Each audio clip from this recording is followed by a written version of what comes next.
Conversation Skills Training: How to Build Relationships, Navigate Any Situation, and Talk to Anyone. Written by Patrick King. Narrated by Russell Newton.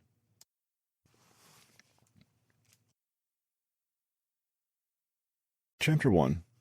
The Basics Are Not So Basic. Communication is everything. No matter who you are or what you're trying to achieve in your life, improving your communication skills is a must. It's a strange fact that human beings are expected to just know how to communicate, despite so many of us finding it challenging or unpleasant.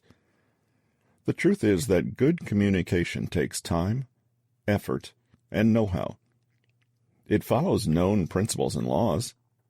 Luckily, being a charismatic speaker, empathetic listener, and skillful negotiator and mediator is not something reserved for the select few. It's something that anyone can do if only you understand these laws. There is certainly not enough space in just one book to cover all the multifaceted ways that communication can be fine-tuned and tweaked. But in the following chapters, we're going to explore some of the most popular concepts and principles so you feel empowered to start making positive changes right now. One idea that we will return to frequently is the overall purpose of communication. We reach out to one another to connect, to meet our needs, to express ourselves, and to solve problems. Therefore, the best mindset to adopt on our mission to become better communicators is the one that will best allow us to do just that: connect. Identify your communication style. When learning how to communicate better, it's important to understand your exact starting point, i.e., how good is your communication ability currently? If you've picked up this book, chances are there are some aspects of the way you communicate that you've identified as needing improvement. But communication is not just one skill, but a complex mix of many. On top of that, there are different styles of communication. Even if you don't consider yourself a good communicator currently, you have a unique and characteristic type of communication, whether you're conscious of it or not.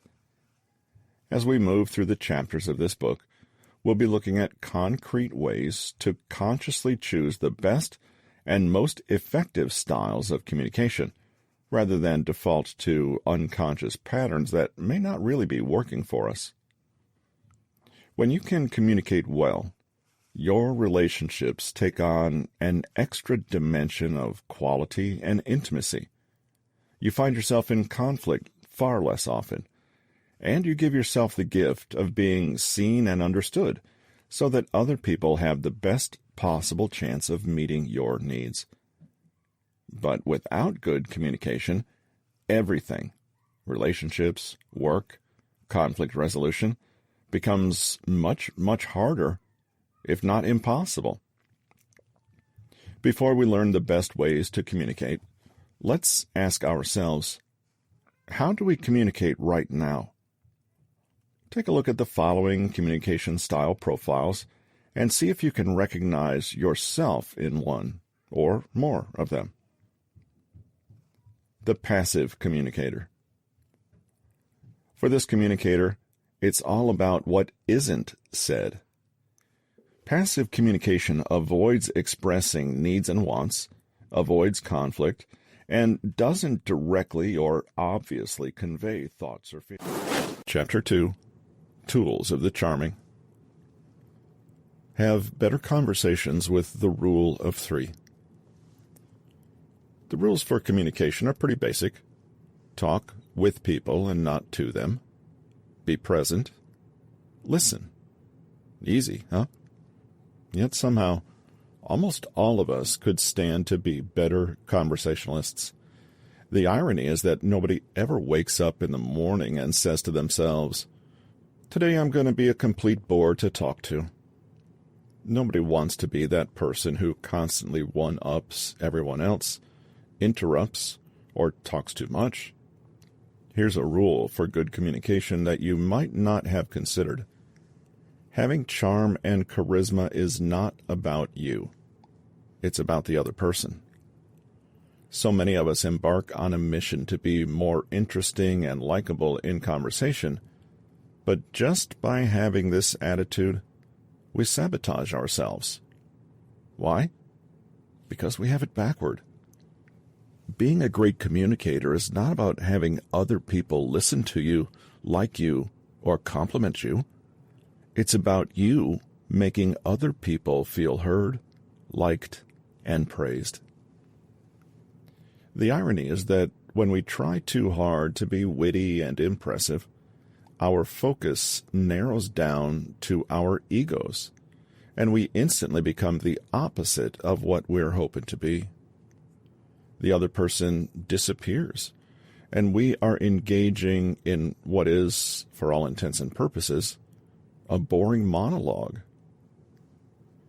Lecturer, consultant, author, and coach Dr. Carl Albrecht explained in Psychology Today that every conversation is made up of 3 key elements. 1. Declaratives. 2. Questions. 3. Qualifiers. Declaratives are simply statements of fact. For example, the sky is blue. However, to make things more complicated, they aren't always exactly facts, but opinions that are presented as though they are facts. Light blue is too weak a color to wear to that job interview. Questions are self-explanatory, although this doesn't include rhetorical questions that take the grammatical form of a question, but are not literally asking the other person to respond.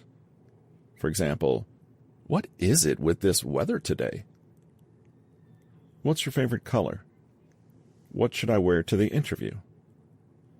Finally, qualifiers are something we've encountered already and include any words or phrases intended to soften or moderate what is being said. For example, in my opinion, I'm wondering if... I could be wrong, but as far as I know, I'm not speaking for everyone here, but... Qualifiers are also great at helping you express uncertainty or make a claim, but not too strongly. So instead of saying that light blue is a weak color, you could say it might be a slightly weak color. Instead of saying, Freud was a pervert, you say, in my opinion, it may be the case that Freud in fact had a distorted sexuality. Now, Albrecht suggested what he calls the rule of 3. Simply, in a conversation... Chapter 3. EQ is greater than IQ. When you're able to suspend your own assumptions and biases, when you can adopt an attitude of openness and curiosity, and when you can let go of judgment, all your negative conversational habits will start to drift away, and in their place, something else will appear, a growing awareness of the other person. As we become better communicators, we develop awareness of our own limitations, needs, desires, and idiosyncrasies. The interesting thing is, the better we can do this, the more aware we are of other people and everything they bring to the table. In other words, we develop emotional intelligence. The concept of emotional intelligence was first introduced in the 90s by Peter Salovey and John D. Mayer. Later, the term was popularized by Daniel Goleman, who used the alternative term EQ for the counterpart to IQ, the emotional quotient. There is no communication without emotions. That means that conversational intelligence is emotional intelligence. We cannot learn to have meaningful conversations unless we're willing to acknowledge, manage, and speak to the emotions that arise anytime 2 people get together, professionally or personally. Being a charming person is not about making convincing arguments for how charming you are, but cultivating the emotions of connection and warmth. Likewise, conflict resolution and problem solving aren't just a matter of being right or saying the most appropriate things. They're about understanding people and speaking to their emotional experience just as much as their practical one. According to Psychology Today, emotional intelligence, EI, is the ability to identify and manage one's own emotions as well as the emotions of others. So it's an awareness that needs to go both ways. We all know about the power of listening, but we cannot be masterful listeners without first being skillful with our emotions and the emotions of others. We're all influenced by emotion. What varies is the degree to which we are aware of it and hence can control the process. EI is a cluster of 3 separate skills, which we'll see popping up again and again. 1. Emotional awareness of self and others. 2. The ability to harness and use emotions. Hint, not suppress them. 3. The ability to manage emotions, i.e., we always choose our actions no matter what. Let's take a look at each one a little more closely. Cultivating emotional awareness. If we are emotionally aware, we're able to identify what we are feeling in a conversation, as well as observe and comprehend what another person is feeling, even if it's widely different from our own experience. We've already begun to practice this in developing our body language reading skills. Did you notice how posture, eye contact, proximity, etc. all reveal how the person in front of you feels? In good conversation, we're not merely seeking to understand the other person on a cognitive level, but to feel what they feel and see what they see. Emotional intelligence is realizing that the most important data that anyone can communicate with you at any time is what they are feeling. The factual content becomes a distant second. Chapter 4. As if it wasn't hard enough. So far we've seen what it takes to have a broadly pleasant conversation. Remove psychological barriers, pay attention to body language, use the rule of 3. And by just using these tools, we can be sure of having great interactions with others. But what happens when things don't work out so well and you need to navigate a difficult, emotionally upsetting conversation or manage conflict? During the heat of the moment, a difficult conversation can make us forget every nice-sounding skill and technique we've ever learned and start to respond with defensiveness, fear, judgment, or even aggression, all of which we have seen create fertile ground for miscommunication and hostility. In subtle or not so subtle ways, we can start to feel like they are our enemy, and whatever they say becomes something to defend against, i.e., to shut down immediately. The purpose of the conversation shifts to defense, attack, or a mix of both, and instead of looking for things to agree on, we seize things that are causing problems and amplify them. Below, we will look at 2 powerful frameworks to maintain connected communication even during tricky situations. Each of them succeeds, however, because they do one thing: increase positivity and decrease feelings of defensiveness and fear. During a conflict, we may feel that our only aim is to make our point, be vindicated, or place blame, but really, our aim should be completely different: to increase positive feelings for everyone involved. Only then do we have any hope of actually being heard, validated, or respected. Let's look at a tricky situation and how we can use these 2 frameworks to help us create more feelings of positivity. The coin framework. It's tempting to imagine that other people think as we do, want what we want, and see the world in roughly the same way as we see it. But if you've ever been in any conflict, you'll know what a rude awakening it can be to realize that another person's mind can be a whole universe of its own. With assumptions, shortcuts, and lazy language, we can mutually lull one another into feeling that we have actually connected and understood when we've done nothing of the sort. Even if someone is very close to us and we know them well, they're going to be coming at any situation or problem from a completely unique background with a different identity, set of expectations, and interpretations. We are always communicating across different identities, lived experiences, biases, and priorities. The COIN framework is a tool you can use to get a handle on all this. That includes everything you bring to the table, too. Interrupt bias and assumption, and clear away misunderstandings and confusion. Created by executive coach Anna Carroll in 2003, this model was originally about giving feedback in the workplace, but it's now used in many other contexts too. In Carroll's book, The Feedback Imperative, How to Give Feedback to Speed Up Your Team's Success. Chapter 5, Goal-Oriented Communication, How to Persuade Anyone. So far, we've focused on listening, validation, and ways to resolve conflict and misunderstanding. These are without a doubt the heavy lifters when it comes to learning to communicate better, cultivate a sense of charisma and charm, and deepen interpersonal connections of all kinds. But in certain contexts, for example in business or in education, you don't just want to master receiving a message, you want to create your own message and make sure that it lands on its audience with the most influence and impact possible. In other words, there are times when you will want to persuade someone.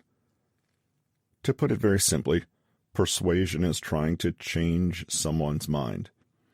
A big part of being a masterful communicator is learning to genuinely receive, read, and understand other people and get inside their perspectives.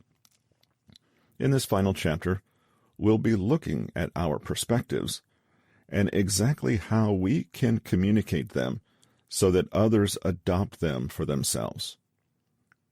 All communication has a purpose, and at some point, that purpose will be to actively influence our audience, whether that's a single person reading our email, a team of our peers, or a hall filled with thousands of people. The golden rule in persuasive communication is, surprise, surprise, to know your audience. Luckily, in learning the previous chapter's skills of listening, validating, reading body language, etc., we've already gone some way to doing this. Before we continue, it's worth saying that persuasive communication does not mean manipulation. It means the artful and deliberate use of language to convey our meaning in a way that best achieves our purpose. It's an art that traces back to Aristotle, and arguably back even further to the very dawn of human communication. We might even guess that the primary reason for communication evolving in the first place was as a tool by which to influence and affect one another. Almost 2,000 years ago, Aristotle expounded on what he saw as the 4 primary strategies to reach and influence an audience. In his treatise, Rhetoric, during the 4th century BCE, he elevated persuasion to an art form. In Aristotle's time, oration was an honored art and tradition, and all educated men were expected to know how to correctly tailor their approach when addressing a group. 4 modes of persuasion. 1. Ethos.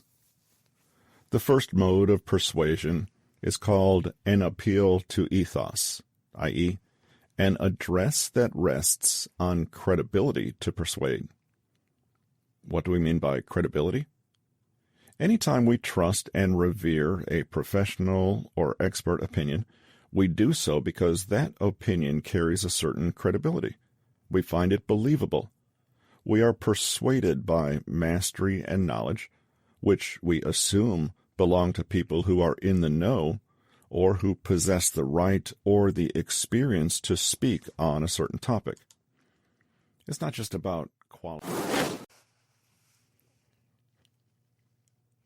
This has been Conversation Skills Training: How to Build Relationships, Navigate Any Situation, and Talk to Anyone. Written by Patrick King, narrated by Russell Newton. Copyright 2023 by Patrick King. Production copyright by Patrick King.